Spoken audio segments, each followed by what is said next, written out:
अक्सर हम पहाड़ों के तलाश में नॉर्थ इंडिया जाते हैं, पर कैसा होगा कि वही पहाड़ खुद समंदर से मिलने नीचे आ जाए।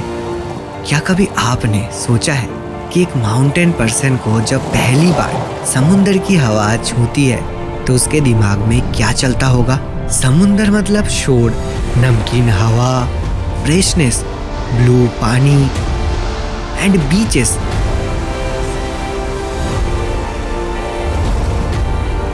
पर कैसा होगा कि वही बीचेस बदल जाए पत्थरों पे और उसी पे एक शहर भी बसा हो। कुछ ऐसा ही डायनामिक लैंडस्केप हमें देखने के लिए मिलती है the God's own country Kerala पे। और ये है केरला का the most beautiful coastal town, जहाँ दिखती है cliff beaches. Welcome to Varkala.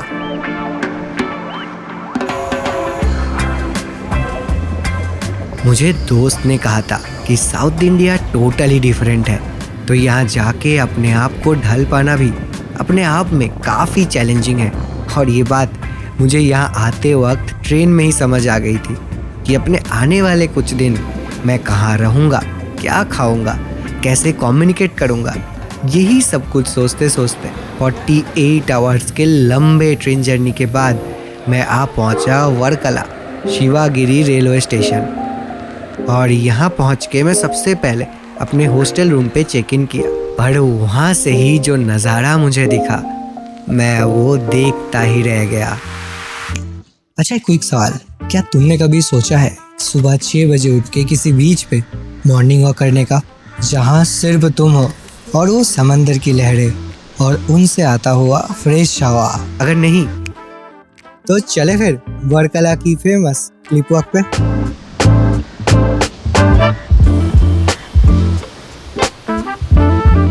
मुझे यकीन नहीं हो रहा है, मैं सुबह सुबह इस खूबसूरत से रास्ते पे वॉक कर रहा हूँ जहाँ पे और कोई भी नहीं है तो बस वो ब्लू पानी जो मेरे साथ चल रही है। और किसी को क्या ही चाहिए एक सुबह को खास सुबह बनाने के लिए। वर्कला के मेनली 3 पार्ट्स है। पहला है नॉर्थ क्लिफ, जिस तरफ आपको लग्जरी होटल्स देखने के लिए मिलती है और इसी वजह से इस तरफ आपको काफ़ी सुकून या पीसफुल वाइब आती है। दूसरा साइड है साउथ क्लिफ, जिस तरफ आपको टिपिकल साउथ इंडिया वाली वाइब आएगी। और ठीक इन दोनों के बीच में आता है मेन क्लिफ, जिस तरफ आपको मोस्टली दुकानें दिखती है और इसी तरफ आपको टूरिस्टी वाइब भी आएगी। तो टोटल नॉर्थ से लेकर साउथ तक वर्कला 7 किलोमीटर में फैला हुआ है, जिसके बीच में काफ़ी सारे बीचेस आती है। अच्छा, क्या आपको पता है इसे क्लिफ वॉक ही क्यों कहते हैं? क्योंकि आमतौर पर किसी भी बीच के पास ऐसे माउंटेन वाले एजेस मौजूद नहीं होते हैं, और क्योंकि यहाँ पे ऐसे क्लिप्स मौजूद है तो इसी के ऊपर एक पूरा का पूरा शहर भी बसा है। तो आप यहाँ पे 2 टाइप के वॉक कर सकते हो। एक तो आप यहाँ के सैंड्स में चल के बीच वॉक कर सकते हो, और दूसरा है कि यहाँ पे बने हुए क्लिप्स के इन शानदार से रास्तों पे चल के आप क्लिफ वॉक कर सकते हो, जहाँ पे समंदर आपके साथ साथ ही चलता है। और काफ़ी देर चलते चलते मैं आ पहुँचा एक लोकेशन पे जहाँ पे बहुत सारे लोकल्स रिचुअल्स फॉलो कर रहे थे।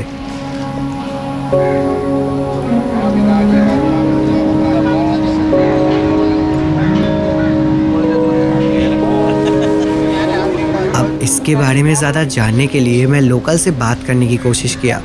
यहाँ के लोग मलयालम लैंग्वेज में बात करते हैं, जो हिंदी से बहुत ही ज़्यादा डिफरेंट है। Puja is going, which kind of puja? तो हिंदी बोलने वालों के लिए काफ़ी ज़्यादा डिफ़िकल्ट होने वाला है इनका लैंग्वेज समझना। बाकी मैंने कोशिश किया, और एक लैंग्वेज तो है जो हर जगह काम आ जाती है, वो है English. What puja? Father, our mother, grandfather, grandmother, family, brother or sister, death puja. Okay, ancestors puja, death. Okay. तो मुझे ये पता चला कि यहाँ के लोगों का मानना ये है कि यहाँ के इस बीच के पानी में नहाने से आपके सारे पाप धुल जाते हैं, और इसीलिए इस बीच का नाम है पाप नासम बीच। माना तो ये भी जाता है कि यहाँ के पानी में अस्थियों को बहाने से उस आत्मा को मोक्ष की प्राप्ति होती है। तो इस बीच के प्रति लोगों का आस्था काफ़ी ज़्यादा है और शायद इसी वजह से यहाँ इतना ज़्यादा भीड़ है जो यहाँ पे आके पूजा और पिंडदान के काम करते हैं। मैं काफ़ी देर इस बीच में खड़ा रहा। लहरें आती, मेरे पैरों से टकरा के वापस चली जाती। I don't know why, but मुझे यहाँ कुछ खास तो महसूस हुआ। कुछ देर यहाँ बिता के मैं आ पहुँचा एक दूसरे ही लोकेशन पे जो बहुत ही खास था। खास इसलिए क्योंकि ये बीच बाकी बीचेस से बहुत डिफरेंट थी। मैंने आज तक कभी ऐसे ब्लैक बीच नहीं देखा था।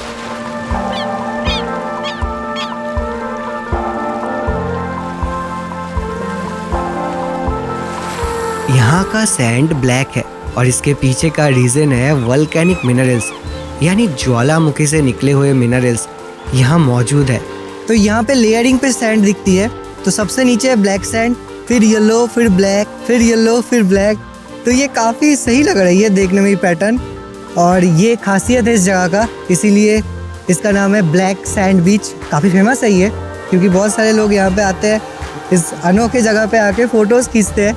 और इस बीच के सैंड के ब्लैक होने के पीछे का रीज़न है ये पत्थर जो आपको दिख रही है। यहाँ पे 2 टाइप के पत्थर मौजूद है जिनके ऊपर ये जो पैटर्न्स है ना ब्लैक वाइट वाले, ये खुद ब खुद दिख रही है। और पीछे आपको इसके साथ साथ दिख रही है ये लावा रॉक। तो यहाँ पे 2 डिफरेंट टाइप्स ऑफ चट्टानें मौजूद है। ये कुदरत का एक गिफ्ट है इस जगह को।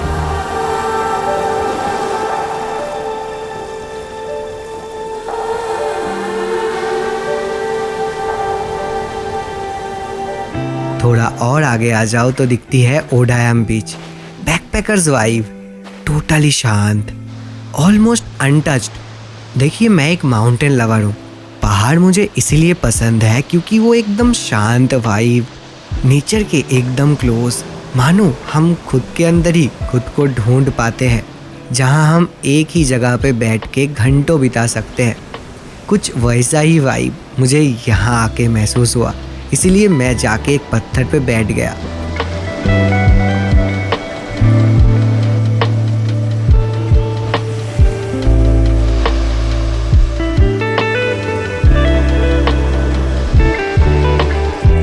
और मुझे बिल्कुल पता नहीं चला कि कब 2 घंटा बीत गए। अच्छा, आपको समंदर क्यों पसंद है? क्या सिर्फ वो ब्लू पानी या हवा की वजह से? मुझे समंदर के अंदर की वो मरीन लाइफ, कलरफुल फिशेस देखना बहुत पसंद है। और मैं एक हॉबिस्ट भी रहा हूँ, तो मेरे घर पे एक्वेरियम है जहाँ पे मैं कलरफुल फिशेस पालता हूँ। और जब मैं यहाँ आया तो मुझे पता चला यहाँ पे वर्कला एक्वेरियम सेंटर है जहाँ पे जाके हम मरीन लाइफ एक्सपीरियंस कर सकते हैं। तो 30 रुपीज़ के एक टिकट लेके मैं चला गया वर्कला एक्वेरियम को एक्सपीरियंस करने। और इस बिल्डिंग के 2 मंजिल तक सिर्फ एक्वेरियम से ही भरे हुए थे, जहाँ तरह तरह की फिशेस थे।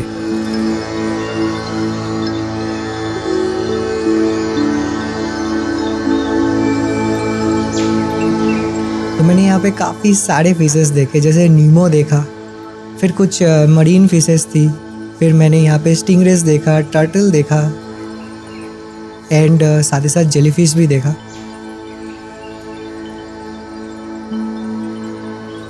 तो ओवरऑल यहाँ पे काफ़ी अच्छा एक्सपीरियंस रहा।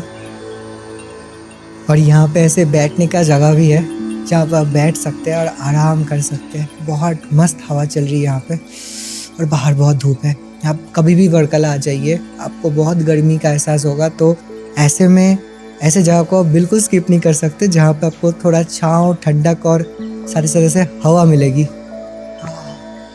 तो वर्कला एक्वेरियम विजिट करने के बाद अब बारी था यहाँ का एक बहुत ही फेमस टेम्पल को विजिट करने का, श्री जनार्दन स्वामी टेम्पल।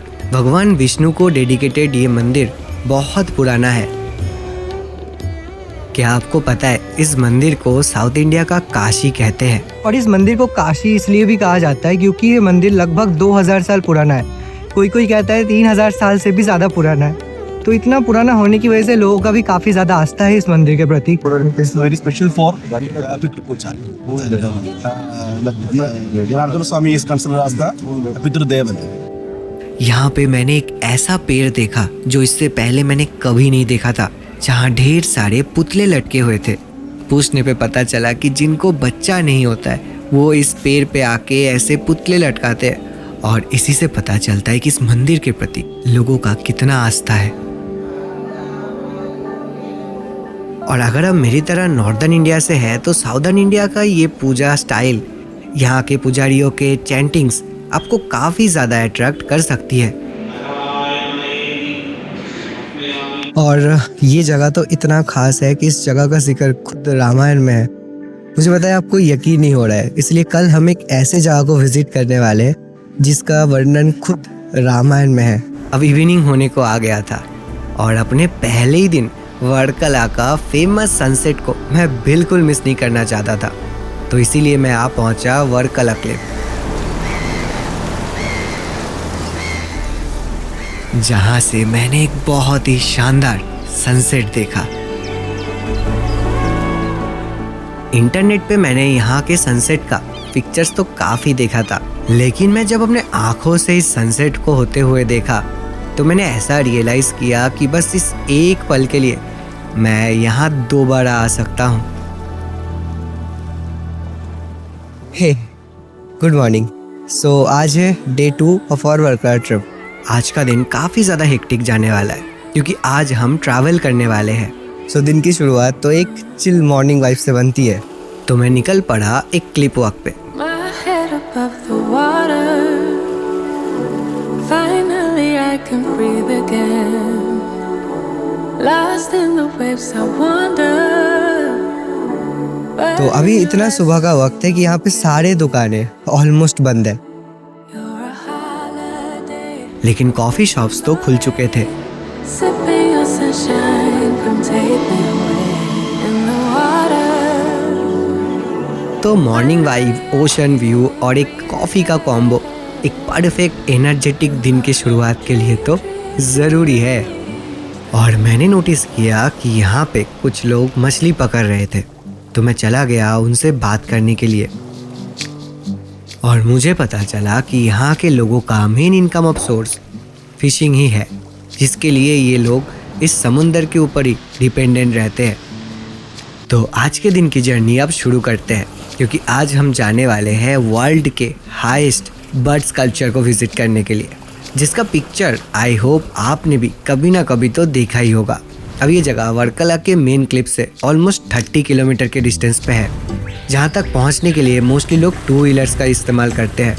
और ये रास्ता तय करने के बाद हम आ पहुँचते हैं जटायु आर्ट सेंटर। ये वही जगह है जहाँ भगवान श्री राम के प्यारे जटायु जी ने अपना प्राण त्याग किया था। आई होप आपको ये स्टोरी तो पता ही होगा कि जब रावण ने माँ सीता जी का हरण किया था और उनको ले जा रहे थे, तो जटायु जी ने ही आसमान पे उनको रोकने की कोशिश किया था। और इस मुठभेड़ के दौरान रावण ने जटायु जी के एक पंख काट दिए थे। घायल जटायु जी इसी स्थान पे आके गिरे थे। और बाद में जब भगवान श्री राम माँ सीता को ढूंढते हुए वन में जा रहे थे, तो उन्होंने देखा कि घायल जटायु जी ज़मीन पे पड़े हुए हैं। जटायु जी ने भगवान श्री राम को ये संदेश दिया कि रावण ने माँ सीता का हरण करके उनके साथ ज़बरदस्ती ले गए हैं और फिर उनकी ही गोद में वो अपना प्राण त्याग किए थे। तो ये स्टैचू दर्शाती है उनके सैक्रिफाइस को। और ये स्ट्रक्चर है वर्ल्ड का सबसे लॉन्गेस्ट बर्ड स्कल्पचर, जो 70 फीट हाइट में है, 200 फीट लंबा है और 150 फीट चौड़ा है। और क्योंकि ये इतना हाइट पे बसा हुआ है, इसीलिए यहाँ तक पहुँचने का 2 ही रास्ता है। या तो हम ट्रेक करके बाय वॉक ऊपर तक जाए, या फिर हम बाय केबल कार ऊपर पहुँचे। और यहाँ पे केबल कार लेना ही परफेक्ट डिसीजन है, जिसका एंट्री फीस और केबल कार का आने जाने का कॉस्ट मिला के टोटल 500 रुपीज़ होता है। और ये स्कल्पचर दूर से इतना ज़्यादा खूबसूरत दिखती है, जब पास आते हैं तो समझ आता है कितना ज़्यादा मैसिव है। और इस स्कल्पचर को इतना डिटेल्स में बनाया गया है कि यहाँ पे जटायु जी के एक ही पंख दिखाए गए हैं, जो उनके सैक्रिफाइस और भगवान श्री राम के प्रति उनके श्रद्धा को दिखाती है, साथ ही साथ उसके कष्ट को भी दर्शाती है।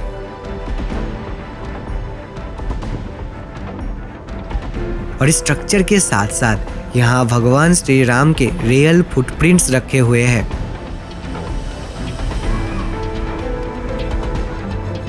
मुझे यकीन नहीं हो रहा है कि आज एक ही दिन में मेरे 2 ड्रीम्स पूरे हो रहे हैं। जब आज से बहुत साल पहले मैंने इंटरनेट पे इस पिक्चर को देखा था, तब से ही मेरे दिल में था कि मैं किसी ना किसी दिन तो इस स्टैचू को अपने आंखों के सामने देखना चाहूँगा। और आज वो दिन है जब मैं इसको अपने आंखों के सामने देख पा रहा हूँ और साथ ही साथ मैंने भगवान श्री राम के रियल फुटप्रिंट्स को भी देखे।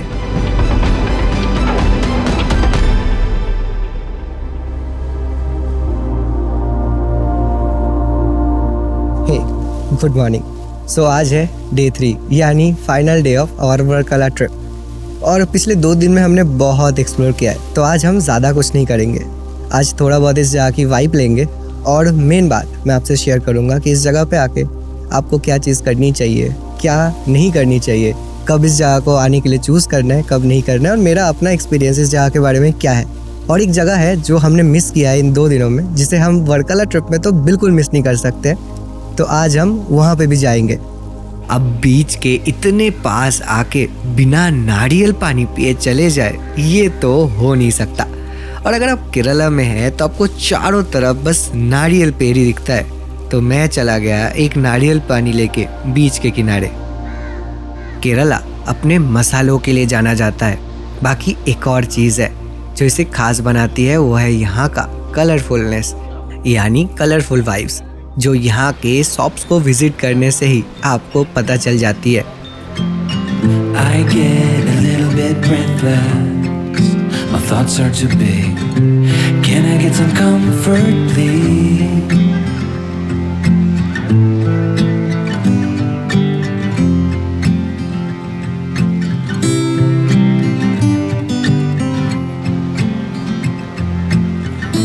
That's overflood. The sooner you know it, the less do we hurt. Let me speak the truth. और अब हम जाने वाले हैं नॉर्थ क्लिफ से ऑलमोस्ट 7 किलोमीटर दूर एक स्पेशल डेस्टिनेशन पे। एक ऐसा जगह जहाँ एक तरफ हमें देखने मिलती है ओशन और इसके ठीक दूसरे तरफ हमें देखने मिलती है केरला का लाइफलाइन यानी बैक वाटर्स। और ऐसा लगता है कि मानो इसी एक जगह पे आके back waters and salt waters दोनों मिल जाते हैं। This is the most famous beach of Varkala, Kapil beach. यहाँ एक ही रास्ते के दोनों तरफ टोटली 2 डिफरेंट व्यूज़ है, जहाँ एक तरफ समंदर और उससे आते हुए लहरें और पत्थरों से टकरा के वापस जाते हुए दिखते हैं, वहीं दूसरे तरफ लोग बैक वाटर्स पे नहाते हुए दिखते हैं। सो अब मैं आपसे शेयर करता हूँ मेरा वर्कला का एक्सपीरियंस। तो अगर आप वर्कला आ रहे हैं तो आप ये एक्सपेक्ट नहीं कर सकते कि आपको बहुत कुछ एक्टिविटीज़ करने के लिए मिलेगी, लेकिन हाँ, यहाँ पे आप चिल करने और अपने आप को टाइम देने ज़रूर आ सकते हैं। सो अब बात करते हैं कि यहाँ आने का सबसे बेस्ट टाइम कौन सा है। तो गूगल आपको सजेस्ट करेगा आप अक्टूबर से लेके मार्च तक आ सकते हैं, लेकिन बेस्ट टाइम यहाँ पे आने का बस 2 ही महीना है, जो है दिसंबर एंड जैन। अगर आप यहाँ पे प्लान करते हैं आने का तो आपको हाथ में 2-3 दिन एक्स्ट्रा ज़रूर कैरी करना पड़ेगा, क्योंकि यहाँ पे होती है बहुत ज़्यादा हीट और इतने धूप पे आप पूरा दिन तो नहीं घूम सकते। तो सुबह के कुछ 6 से लेके 10 बजे तक और इवनिंग के कुछ 4 से लेके 6 बजे तक आप यहाँ पे एक्सप्लोर कर सकते हैं। क्योंकि हम कपिल बीच पे हैं तो यहाँ का सनसेट तो हम मिस नहीं कर सकते हैं। सुना है यहाँ से बहुत ही शानदार सनसेट दिखाई देती है। और मेरे इस वर्कला ट्रिप का कपिल बीच लास्ट डेस्टिनेशन इसलिए भी बनता है क्योंकि इसके बाद हम जाने वाले हैं केरला के लाइफलाइन यानी इस बैक वाटर को एक्सपीरियंस करने, जहाँ पे पानी से घिरा हुआ गांव से लेके दुनिया के सबसे ऊंचाइयों पे स्थित चाय के बागानों तक अब ये सफ़र होने वाली है। और अपने केरला ट्रिप के नेक्स्ट एपिसोड में हम जानने की कोशिश करेंगे क्यों इस जगह को कहते हैं the God's own country. I hope you like this video. If it is, then please like, share and subscribe. और अब चलिए मेरे साथ नेक्स्ट जर्नी पे।